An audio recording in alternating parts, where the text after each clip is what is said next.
Oke, bismillahirrahmanirrahim. Cek, cek, cek. Suara saya terdengar dengan jelas, membahas kalian. Ya, terdengar. Oke. Bismillahirrahmanirrahim. Assalamualaikum warahmatullahi wabarakatuh. Alhamdulillahirrahmanirrahim. Wassalatu wassalamu ala asyrafil anbiya wal mursalin wa ala alihi washabihi ajma'in amma ba'du. Alhamdulillah, hamba sekalian, puji syukur kita panjatkan dari Allah Subhanahu wa taala. Karena dengan rahmat dan juga nikmatnya kita semua dipertemukan di insan yang kedua untuk session yang kedua ya membahas kalian di pagi hari ini, dan semoga meskipun kita bertemu secara virtual ya tidak mengurangi semangat kita untuk terus belajar, terus merenung, terus mengambil hikmah bersama untuk ngaji lagi dan tentunya lebih dekat dengan Al-Quran. Sebelumnya perkenalkan Abang Bel, saya Malaysiana Sundahana dari bidang ngaji sebentar Sanurani yang insya Allah akan memandu jalannya kegiatan pada pagi hari ini. Mungkin sebelum kita mulai nih Bang Ba, boleh dong kasih reactionnya seperti itu atau kirim emoticon juga di kolom chat. Kira-kira apa sih vibes-nya yang pagi ini menggambarkan mood dan juga semangat Abang Ba sekalian? Boleh dong biar saya juga bisa ngecek nih Abang Ba. Oke Bang Sansan, ada emoticon apa tuh Bang namanya Bang? Emoticon meriah gitu ya. Saya pakai emoticon apa ya? Ya. Pengen juga deh. Ada Bang Haikal, ada Kak Syifa kasih reaction juga. Boleh Bang Ba yang lain nih kasih reactionnya? Oke. Oke, alhamdulillah ya. Semoga Bang Ba sekalian dalam keadaan semangat, dalam keadaan sehat, dalam keadaan happy seperti itu di pagi hari ini. Dan sebagai informasi ya, Abang Bas sekalian ya, Insan atau ikut ngaji sebentar Sanurani merupakan kegiatan uh, rutin yang insya Allah kita selenggarakan setiap Sabtu pagi pukul 6 hingga pukul 7 seperti itu, yang insya Allah kegiatan ini disiapkan untuk bersama-sama ya kita mengawali pagi insya Allah dengan kebaikan seperti itu. Formatnya cukup sederhana, nanti kita membaca Al-Quran bersama, menyimak terjemahannya, lalu juga akan ada sesi singkat untuk kita membahas, berdiskusi, berefleksi, seperti itu. Kita sharing apa sih yang kita dapat dari ayat yang barusan kita baca, seperti itu. Dan harapannya meskipun hanya sebentar ya, seperti namanya ikut ngaji sebentar Rani, ini bisa memupuk semangat kita gitu ya sebelum kita menjalani aktivitas tentunya di weekend yang luar biasa ini dengan hati yang lebih tenang, lebih mindful dan juga lebih dekat dengan Al-Quran tentunya. Dan abang sekalian boleh ya kalau mau sama-sama untuk menyalakan kamera seperti saya agar kita kerasa gitu ya untuk hadir bareng-bareng meskipun secara online. Dan untuk kali ini kita akan bersama-sama membaca surat Yusuf ayat 19 sampai ayat 29 insya Allah. Kalau kemarin kita baca bareng dan ngaji ayat 1 sampai ayat 18 seperti itu membahas tentang Nabi Yusuf yang dimasukkan ke dalam sumur gitu oleh saudara-saudaranya seperti itu. Nah saat ini kita akan lanjut nih ke ayat selanjutnya dan juga membaca kisah Nabi Yusuf di ayat selanjutnya seperti itu. Sebelum kita mulai, Bang Mbak, boleh disiapkan dulu ya mushafnya seperti itu atau aplikasi Qurannya atau juga bisa menyimak sharing screen yang dibagikan oleh Bang Sansan. Sudah siap Bang Mbak sekalian dengan mushafnya? Sudah siap ya, insya Allah ya. Oke. Baik, silahkan untuk membuka acara kepada Bang Sansan. Silahkan untuk memimpin tilawahnya. Baik, terima kasih. Silakan Abang Mbak bisa dibuka mushafnya bagi yang memang di perjalanan dan sebagainya bisa ikut lihat juga di layar monitor untuk kita ngaji bareng-bareng. Dari insya Allah dari ayat 19 sampai 29. أعوذ بالله من الشيطان الرجيم بسم الله الرحمن الرحيم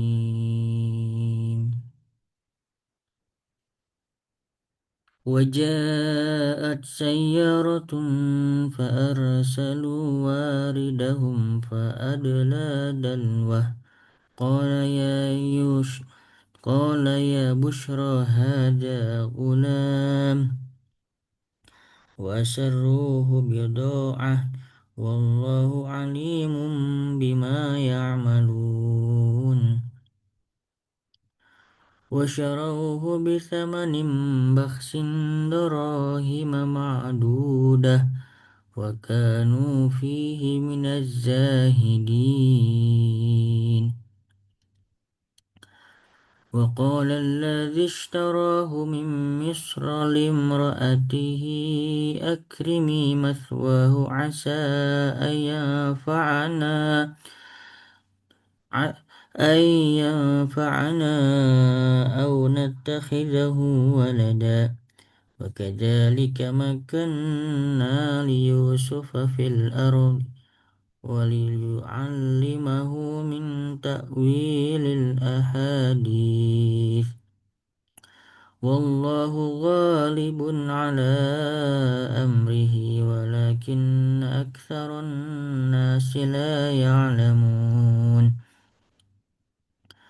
ولما بلغ أشده آتيناه حكما وعلما وكذلك نجزي المحسنين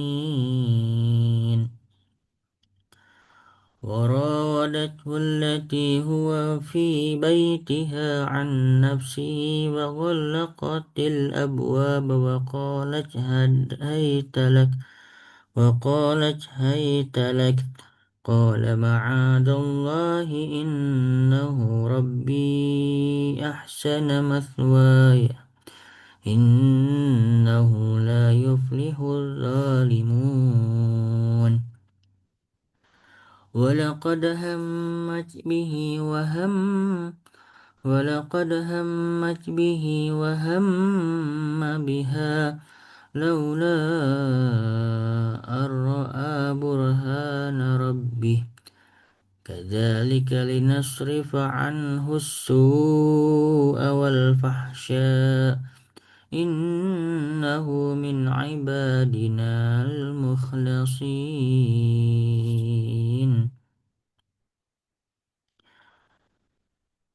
واستبق الباب وقدت قميصه من دبر وألف يا سيدها لدى الباب قالت ما جزاء من أراد بأهلك سوءا إلا أن يسجن أو عذاب أليم قال هي راودتني عن نفسي وشهد شاهد من أهلها إن كان قميصه قد من قبل فصدقت وهو من الكاذبين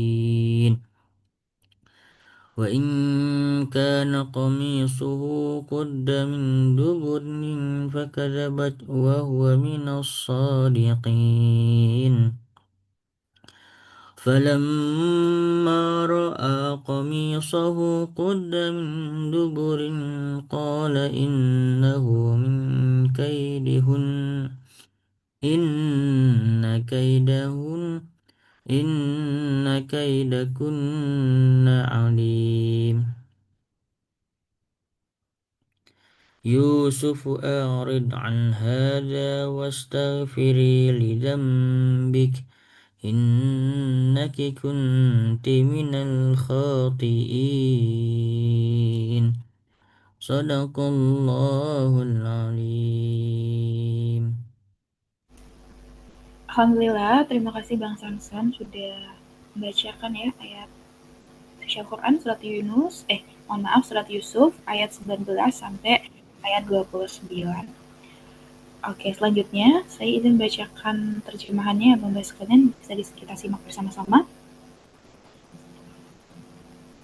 Datanglah sekelompok musafir, mereka menyuruh seorang pengambil air, lalu dia menurunkan timbanya. Dia berkata, "Oh senangnya, ini ada seorang anak muda." Kemudian mereka menyembunyikannya sebagai barang dagangan.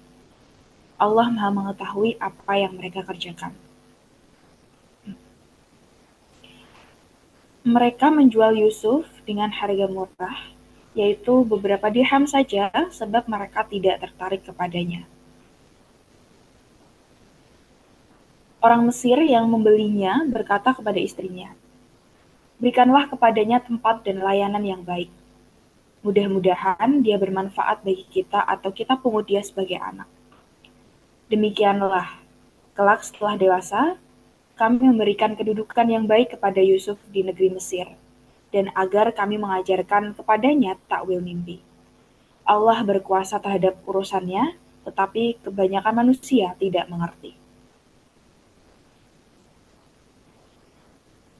Ketika dia telah cukup dewasa, kami berikan kepadanya kearifan dan ilmu. Demikianlah kami memberi balasan kepada orang-orang yang berbuat baik. Perempuan yang dia Yusuf tinggal di rumahnya menggodanya. Dia menutup rapat semua pintu, lalu berkata, "Marilah mendekat kepadaku." Yusuf berkata, "Aku berlindung kepada Allah. Sesungguhnya, dia suamimu adalah tuanku. Dia telah memperlakukanku dengan baik. Sesungguhnya, orang-orang zolim tidak akan beruntung." Sungguh, perempuan itu benar-benar telah berkehendak kepada Yusuf. Yusuf pun berkehendak kepadanya sekiranya dia tidak melihat tanda dari Tuhannya. Demikian, demikianlah kami memalingkan darinya keburukan dan kekejian. Sesungguhnya dia Yusuf termasuk hamba-hamba kami yang terpilih. Keduanya berlomba menuju pintu dan perempuan itu menarik bajunya Yusuf dari belakang hingga koyak dan keduanya mendapat suami perempuan itu di depan pintu. Dia perempuan itu berkata, "Apakah balasan terhadap orang yang bermaksud buruk terhadap istrimu selain dipenjarakan atau dihukum dengan siksa yang pedih?"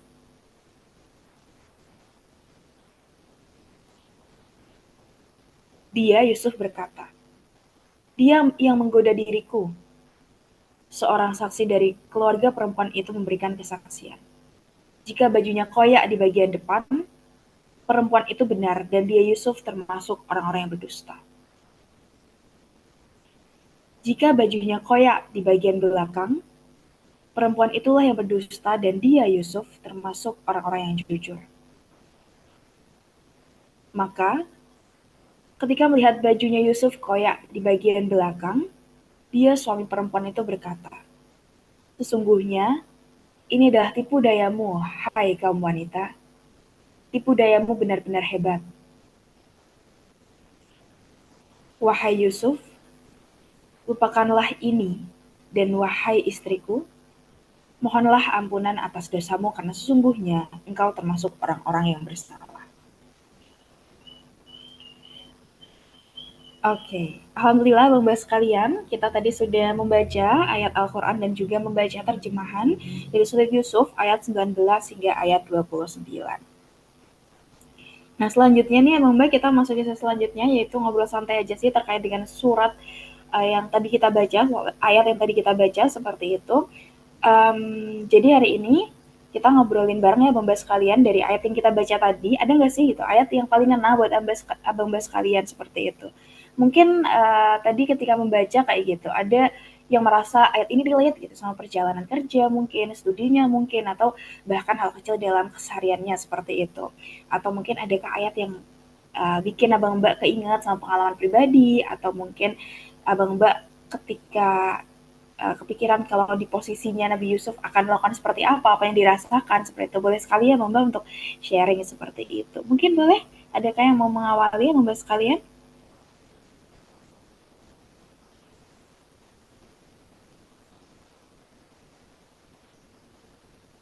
Dan mungkin dari Bang Samsan, Saikal, Bang Zaki, atau Bang Syifa, Bang Awe, Bang Denis, atau Kak Aulia, boleh ya?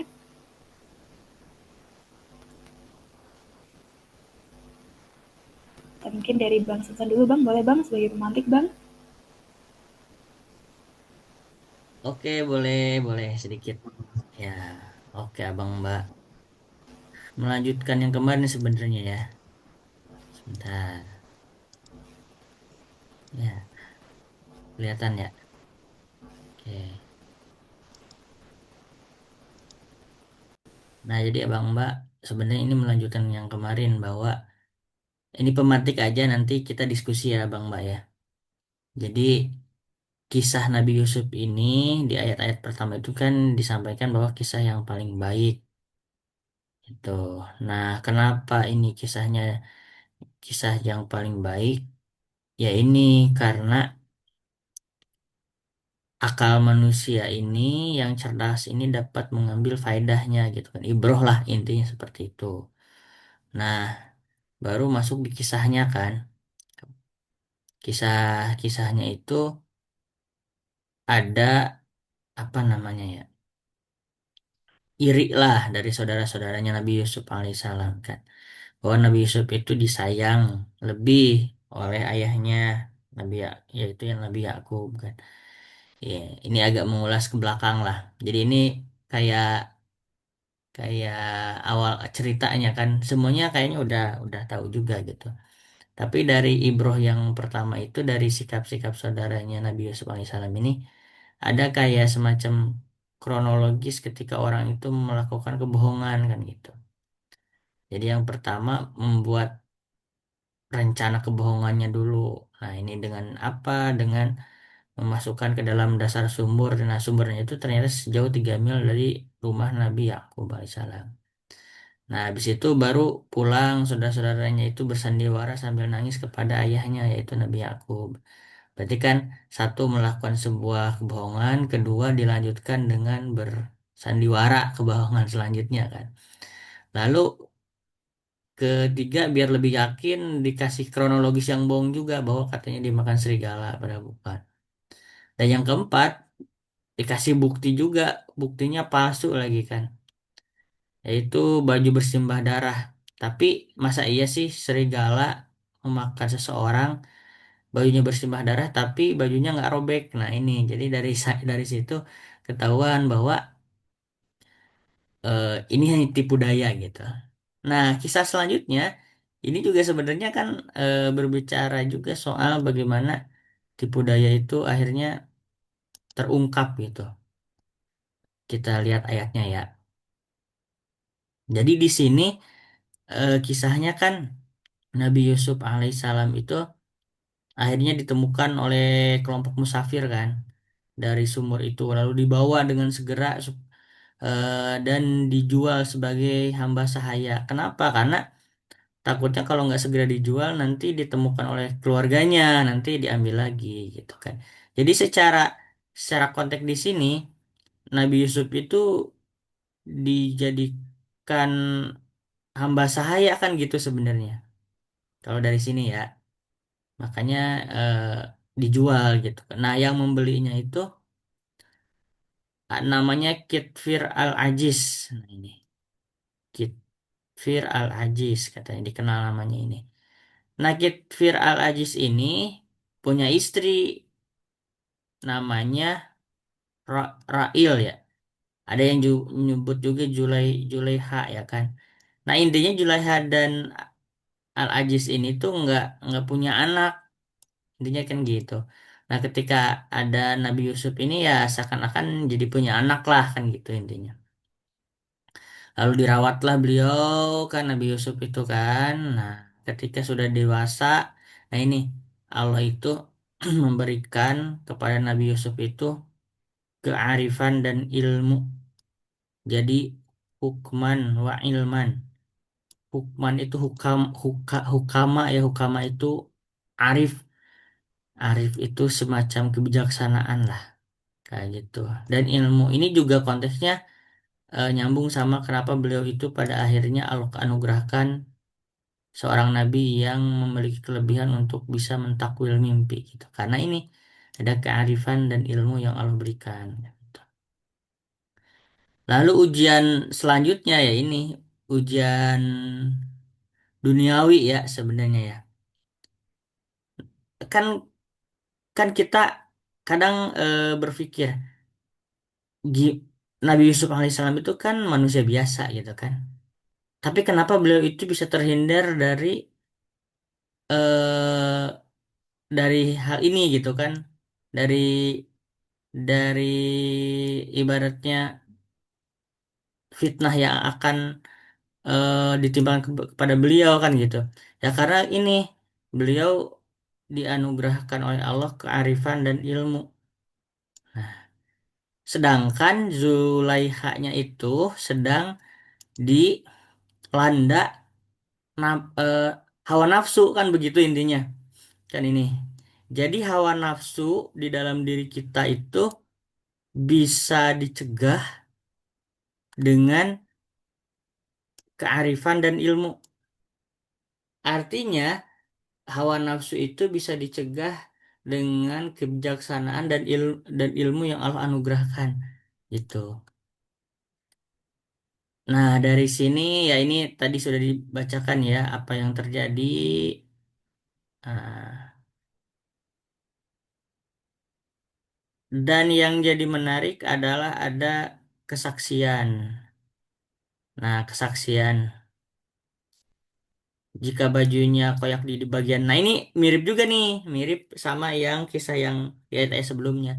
Tapi kalau yang ini memberikan kesaksian yang memang memberikan pertimbangan gitu kan. Jika bajunya koyak di bagian depan, perempuan itu benar.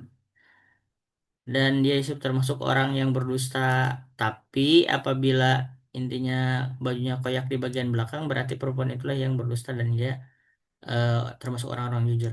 Nah, dari kesaksian ini sebenarnya yang tadi Al-Aziz itu, suaminya itu mengetahui bahwa sebenarnya Nabi Yusuf itu nggak salah. Makanya ini di sini nih.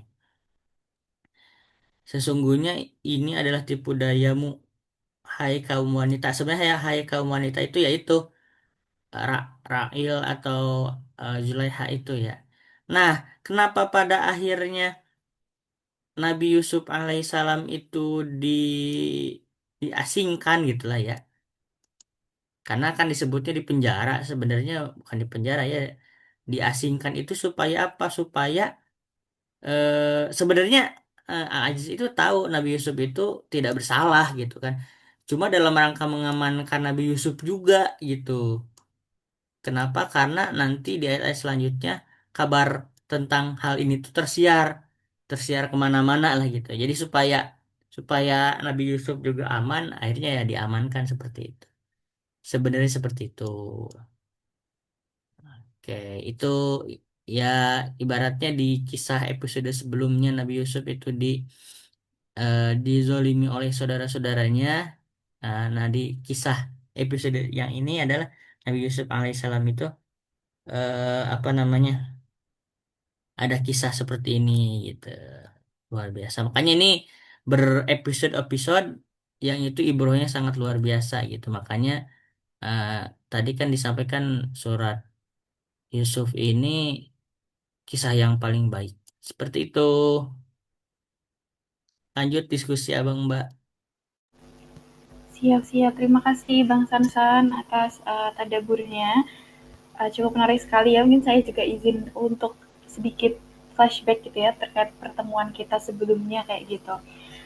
Bener banget ya yang disampaikan oleh Bang Sansan bahwa di surat ini pun juga disampaikan kita membahas sekalian bahwa surat ini itu kisah yang terbaik kayak gitu ya, kisah Nabi Yusuf ini kisah yang terbaik kayak gitu. Dan um, karena Allah sudah ngajak kita ya pakai akal, perasaan, dan pengalaman hidup gitu ya buat kita narik ibro sebanyak-banyaknya kayak gitu. Dan lucunya sekali ya Mbak kalau kita nih di Indonesia kayak gitu ya, kalau kita ngebahas tentang Nabi Yusuf kayak gitu, yang pertama kali diingat gitu ya sama orang Indonesia itu pasti kepikirannya gantengnya gitu ya, gantengnya Nabi Yusuf kayak gitu ya. Padahal kalau kita mendalami lagi kisah-kisahnya kayak gitu, banyak sekali loh gitu perjalanan-perjalanan hidup, banyak sekali ujian-ujian panjang yang beliau lalui kayak gitu ya. Justru kalau kita resapi lebih dalam kayak gitu, kita akan bisa mendapatkan nilai-nilai atau ibro-ibro sebanyaknya seperti itu. Dan tadi Bang Sansan menyampaikan kayak gitu ya, belajar bahwa apa tadi ya Bang, hawa nafsu kayak gitu ya selalu ada dalam diri manusia kayak gitu, tapi bisa banget loh dicegah kayak gitu dengan hati kita yang diberikan kearifan dan juga ilmu oleh Allah kayak gitu. Tadi juga ketika bagian apa ya, baju yang koyak dari belakang kayak gitu, sebenarnya itu menurut saya cukup keren sekali sih secara naratif kayak gitu ya, di Al-Quran kayak gitu dijelaskan bahwa Allah itu apa namanya, menceritakan kayak gitu ya, ngasih bukti kayak gitu loh, kayak apa, dari situ pun kelihatan gimana Allah tuh bela hambanya yang jujur dan juga bersih hatinya gitu, bahkan di situasi yang kelihatannya mustahil untuk dibela kayak gitu. Jadi mungkin kalau refleksi dari saya sih apa ya, makin kerasa aja kayak gitu kalau kebenaran itu pada akhirnya pun bakal apa ya, bakalan terungkap juga kok ke permukaan kayak gitu ya. Tugas kita untuk menjaga hati, menjaga ilmu, menjaga akhlak kayak gitu ya. Sisanya biar Allah yang mau gaya jalan kayak gitu. Oke, terima kasih Bang Sansan atas tadaburnya. Boleh sekali nih Abang yang lain, apakah ada nih yang mau sharing juga seperti itu? Atau boleh ya kalau mau sharing lewat kolom chat juga boleh, nanti biar saya baca seperti itu.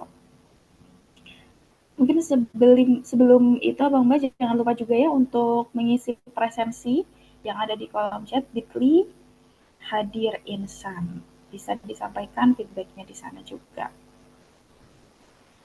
Mungkin boleh nih Abang Mbak sekalian kasih satu kata dong, boleh di kolom chat kayak gitu.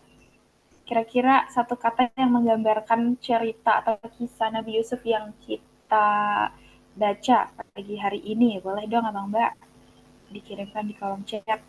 Saya apa ya? Inspiratif.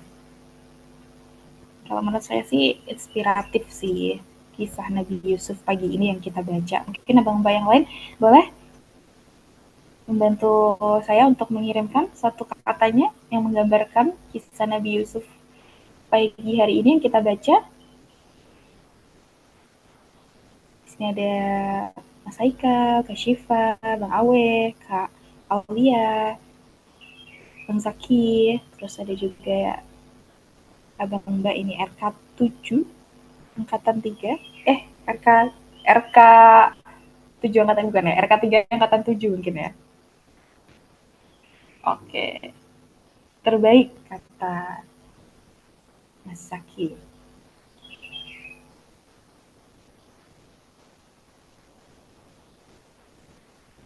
Boleh Bang Mbak yang lain? Luar biasa sekali ya Bang Mbak ya. Pastinya sih menarik sekali untuk saya ya untuk mengkaji kayak gitu ya surat Yusuf ini kayak gitu karena memang isinya kan cerita dari Nabi Yusuf kayak gitu ya. Semakin kita belajar gitu, semakin banyak ternyata manfaatnya Ibro-Ibro yang bisa kita ambil kayak gitu. Dari Kak Syifa, waspada. Wah, apa nih Kak Syifa? Boleh kasih penjelasannya Kak Syifa nih?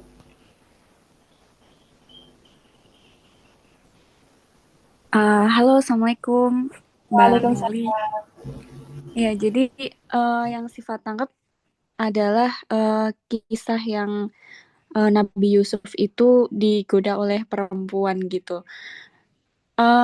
Dengan apa ya fenomena yang sekarang ini banyak hal-hal viral gitu terkait dengan mohon maaf kayak perselingkuhan, kemudian mungkin perceraian dan lain-lain yang awalnya mungkin dari apa namanya, godaan-godaan setan gitu. Kemudian yang menyelinap mungkin dari, sisi wanita, kemudian yang mungkin yang sosok laki-lakinya juga, ada hilaf dan sebagainya gitu dari kedua sisi tersebut. Jadi sepertinya semua orang juga, harus waspada, hati-hati karena kita nggak tahu sebenarnya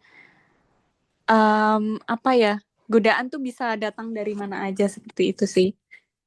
Jadi kita harus, mempersiapkan apapun itu, baik keimanan dan sebagainya, sehingga ketika, apa namanya, godaan atau setan sedang menggoda kita gitu, kita bisa, kembali ke jalan yang benar gitu.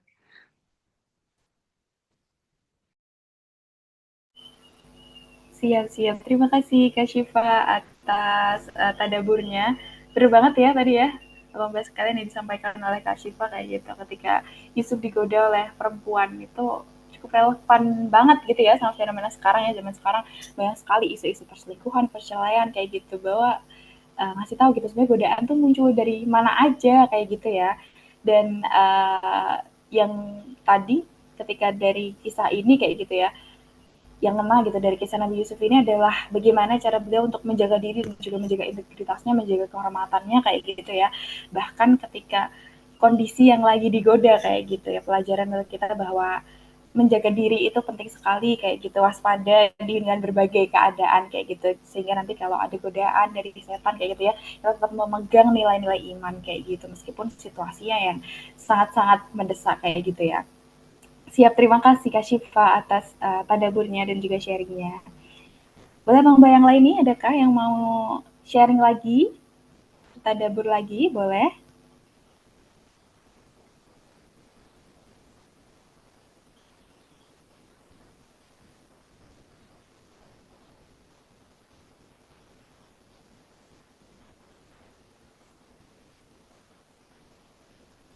Mungkin dari Mas Nah, Ekal, Kak Syifa, Kak Lia, Kak Zaki, bagaimana Bang Samsan? nambah dikit kali ya dari tadi Boleh. Mbak Syifa sampaikan ya. Jadi sebenarnya pertanyaan yang fundamental dari kejadian ini kayak sebenarnya gini, setiap kita itu kan punya hawa nafsu kan. Intinya kayak begitu kan.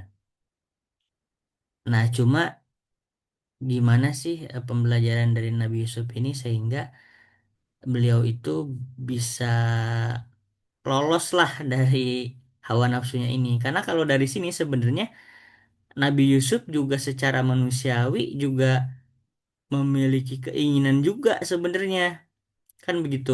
Cuma beliau itu bisa lolos gitu. Kenapa sih gitu kan? Tadi ya awal jawaban pertama kan emang ada kearifan dan ilmu. Tapi secara teknisnya gimana sih sebenarnya? Nah, ternyata dari sini saya juga jadi ini lagi ya. Ternyata ini aku berlindung kepada Allah, sesungguhnya dia suamimu adalah tuanku, dia telah memperlakukanku dengan baik. Nah, jadi ini kayak kata kunci satu minta minta berlindung kepada Allah tuh kan intinya beriman kan. Jadi teknik pertama itu menyadari keimanan gitu ya.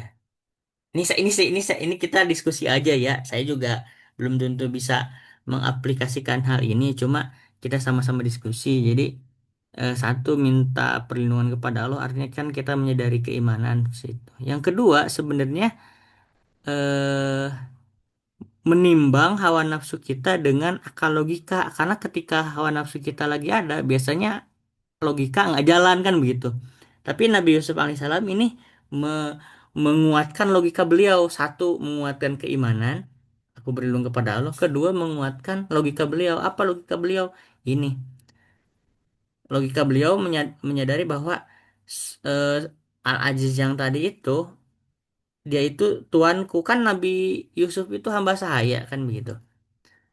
Jadi beliau menyadari bahwa oh suamimu itu tuan saya.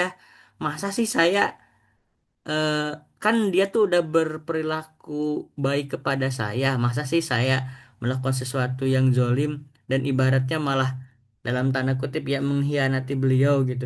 Jadi satu dalam hal keyakinan minta perlindungan kepada Allah, yang kedua menguatkan logika gitu. Nah, dengan menguatkan logika, maka hawa nafsu itu jadi turun. Jadi kayak timbangan gitu. Ketika hawa nafsu itu lagi naik, maka meredam hal itu tuh satu dengan menguatkan keyakinan atas agama, yaitu kepada Allah. Yang kedua, naikin logika gitu. Kalau logikanya udah naik, hawa nafsunya bisa ditekan gitu. Jangan-jangan ini adalah sebuah teknik gitu. Teknik bagaimana kita mengendalikan diri kita. Ini sih saya tadabbur dari ayat ini luar biasa ya, jadi dapat ilmu sih. Itu paling.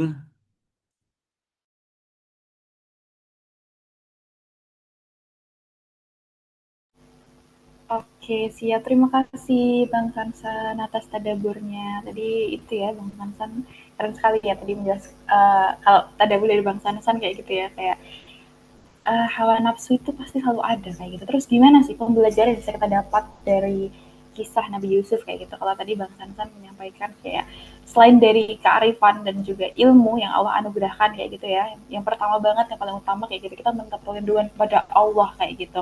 Nabi Yusuf tuh nggak ngandelin dia sendiri kayak gitu. Gue tahu godaan itu real banget kayak gitu ya. Makanya respon pertamanya adalah lari ke Allah kayak gitu. Dan juga yang kedua tadi menimbang situasi dengan akal sehat atau logika kayak gitu ya. Nabi Yusuf bilang kalau suaminya adalah tuannya kayak gitu ya, orang yang baik kayak gitu, yang baik sama dia, nggak mungkin lah gitu ya Nabi Yusuf untuk berkhianat kayak gitu ya. Tapi jadi kayak bukan cuman perasaan aja, tapi juga dengan logikanya, moralnya yang jalan kayak gitu. Lalu kalau tadi di ayat 23 itu ya Bang Satria, ditutup dengan kalimat kayak orang-orang zolim gak akan pernah beruntung kayak gitu. Kayak reminder aja ya buat kita ya Bang Bas sekalian, kayak apapun gitu bentuknya kayak gitu. Pengkhianatan itu selalu merusak gitu masa depan kita sendiri kayak gitu. Kalau menurut apa Bang Zaki nih, Bang Zaki bilang di chat kayak mengendalikan hawa nafsu, bukan dikendalikan hawa nafsu. Nah, benar sekali ya Mas Zaki ya. Terima kasih nih untuk Mas Zaki atas tadaburnya di kolom chat. Saya juga Mungkin jadi dari Abang agak, Mbak. ya saya juga agak jadi Apa? keingetan satu hal juga Mbak. Jadi gini, di konteks zaman dulu ya, ini pertanyaan juga sih. Kan Nabi Yusuf itu jadi hamba sahaya nih, gitu kan? Eh, Secara konteks fikih nih, ini ceritanya secara konteks fikih ya. Hamba sahaya itu kan secara ini boleh di ini di kalau ini tuh oleh oleh tuannya itu boleh di apa ya kalau budak itu boleh berhubungan lah seperti layaknya suami istri gitu kan, kalau kata Bang Zaki boleh dieksekusi katanya, dan itu halal kan dalam konteks zaman dulu ada yang namanya perbudakan, bukan perbudakan sih, hamba sahaya. Nah dalam konteks ini saya jadi luar biasa juga. Jadi sebenarnya Nabi Yusuf juga kan sebenarnya hamba sahayanya Al-Aziz sama Zulaikha sebenarnya, bayangin ya. Jadi secara kepikiran gitu ya, ya itu nggak ini gitu ya, halal mungkin secara kefikihan, tapi kewaspadaan dari Nabi Yusuf alaihissalam ini yang menjadikan beliau itu arif dan bijaksana ya sebenarnya ya. Jadi saya jadi ingat juga, jadi secara nggak langsung sebenarnya kisah ini tuh, makanya kan nanti kalau nggak salah eh, eh, ada kisah selanjutnya kan tentang Nabi Yusuf sama Zulaikha kan sebenarnya ya, kalau nggak salah nanti di ayat-ayat selanjutnya. Cuma dalam konteks ini juga luar biasa ya Allah memberikan kisah ini tuh sebenarnya secara fikih ya sebenarnya nggak apa-apa, cuma ini lebih kepada rasa gitu, rasa keagamaan, rasa rasa spiritual yang sangat mendalam. Makanya dalam agama kita nggak cukup pakai ilmu fikih aja nih, ilmu syariat, tapi kita perlu mempertajam juga ilmu-ilmu yang itu eh, spiritualnya itu tentang rasa beragama gitu, makna beragama. Sehingga Nabi Yusuf ini kenapa beliau seperti ini, karena beliau ada sifat yang Allah berikan yaitu arif gitu. Jadi ada rasa beragamanya. Tapi kalau sesuai fikih kan ya boleh-boleh aja gitu. Seperti itu. Itu jadi kepikiran sih barusan ya. Lanjut namanya. Siap-siap. Terima kasih Bang Sansan. Ya juga ya Bang Sansan ya. Apa namanya kalau kita lihat di konteksnya zaman dulu kayak gitu ya. Mungkin secara fikir di masa itu hubungan antara tuan dan budaknya itu memang halal dan diperbolehkan kayak gitu ya. Jadi kalau sekedar dari sisi boleh atau tidaknya gitu ya, Yusuf tuh sebenarnya nggak lagi berada di area yang terlarang secara hukum fikih kayak gitu ya Bang Sansan ya. Tapi justru karena itu malah kelihatan bagaimana bentuk kearifan dan juga kebijaksanaan Nabi Yusuf kayak gitu. Nggak cuma mikirin halal dan juga haramnya aja, tapi beliau pun juga lebih luas kayak gitu ya, berpikir terkait dengan moral, terkait dengan amanah, terkait dengan kehormatan diri dan juga akibat sosial atas apa yang akan dia lakukan kayak gitu ya. Ya, siap, siap, siap. Keren sekali Bang Sansan atas tadaburnya. Saya juga baru, oh iya juga ya, kayak gitu.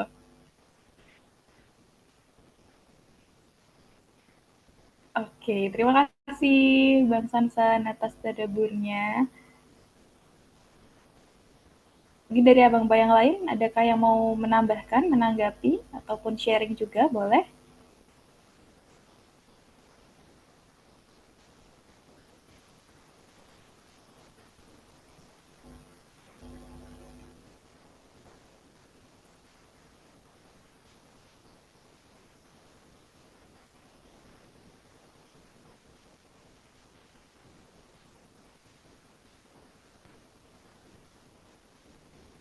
Oke. Mungkin karena tidak ada lagi nih yang mau sharing Abang Mbak, mungkin atau kita cukupkan sampai di sini saja seperti itu. Mungkin kita cukupkan saja Bang Sansan ya. Iya, boleh Mbak. Oke, siap siap siap. Mungkin sebelum itu kita akan ada dokumentasi dulu Abang Mbak sekalian. Boleh yang bisa menyalakan kamera?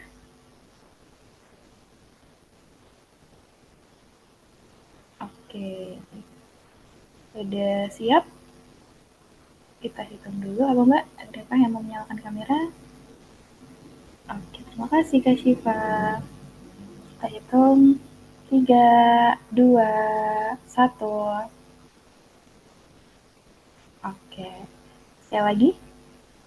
Oke, it's okay Bang Zaki. Semoga aman di jalannya. 3, 2, 1. Oke. Terima kasih. Alhamdulillah Abang Mbak sekalian, kita sudah selesai nih untuk kegiatan Insan pada pagi hari ini. Terima kasih Abang Mbak sekalian atas kehadirannya. Semoga kegiatan Insan ini bermanfaat dan juga kita bisa mengambil hikmah sedalam-dalamnya dari surat Yusuf yang tadi kita baca. Dan jangan lupa Abang Mbak, insya Allah Insan akan dilaksanakan secara rutin setiap Sabtu pagi pukul 6 hingga pukul 7 seperti itu. Jadi mari kita sama-sama menjadi komitmen untuk melakukan kegiatan ini lagi dan lagi seperti itu. Dan terima kasih Bang Mbak sudah bergabung. Sampai bertemu di Insan minggu depan. Mari kita tutup dengan doa kafaratus majelis bersama-sama. Subhanakallahumma bihamdika asyhadu alla ilaha illa anta astaghfiruka wa atubu ilaik. Terima kasih. Wassalamualaikum warahmatullahi wabarakatuh.